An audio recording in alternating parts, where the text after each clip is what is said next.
वो सुनने वाले हैं, वो सुनने वाले हैं, वो सब अच्छा करने वाले हैं। बस ठीक हो उनका नाम सुना है, कितने घरों में इन्होंने रोशनी करी है, उनका नाम सुना ना आपने।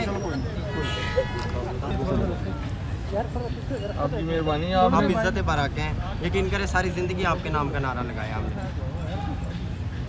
हमारी भी चौकशाबादी रिहाइश है। आपकी वालदा भी देखिए कितनी परेशान हुई है। माइक सिर्फ गुफ्तगू करने के लिए आपसे, सिर्फ आप मुझसे वैसे ही गुफ्तगू कर लेते। काफ़ी जनों के पास गया हूँ, मुझे किसी ने भी नहीं बोला। आपका मुतालबा पूरा हो गया है? 7 बजे तक अंधेरा था ऊपर, मुझे पता है मैं ऊपर कैसे रुका हुआ था, अभी तक कुछ खाया नहीं है, कुछ पिया नहीं है, पानी से मैं पागल हुआ पड़ा हूँ।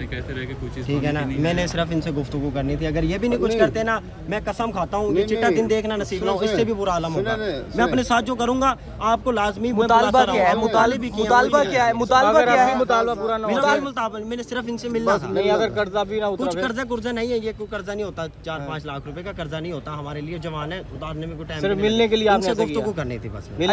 अच्छा, ये भी बता दो कि मुतालबे के साथ मरियम नवाज की भी मुलाकात की ख्वाहिशमंद हो? और उनसे भी मिलूंगा, वहाँ भी मैंने यही हरकत वादा कर दिया सलमान नईम ने कि मरियम से मुलाकात करा देंगे।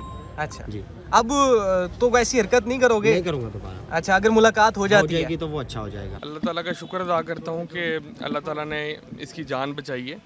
और आज अभी पता लग रहा है कि ये सुबह 5:30 बजे से एक बहुत बड़े टावर पे चढ़ा हुआ था। मैं बिल्कुल इसको इंकरेज नहीं करूँगा, बिल्कुल ये हौसला अफजा बात नहीं है किसी भी बंदे के लिए।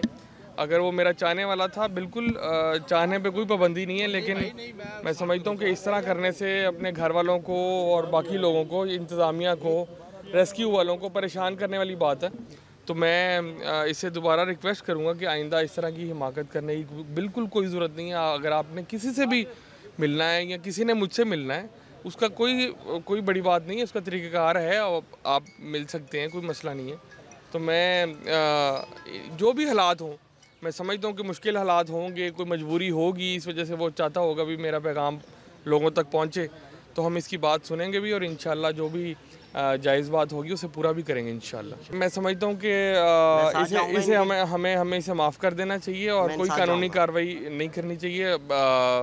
आइंदा के लिए इसे जो है ना तंबीह करनी चाहिए कि इस तरह की हरकत बिल्कुल भी ना करें।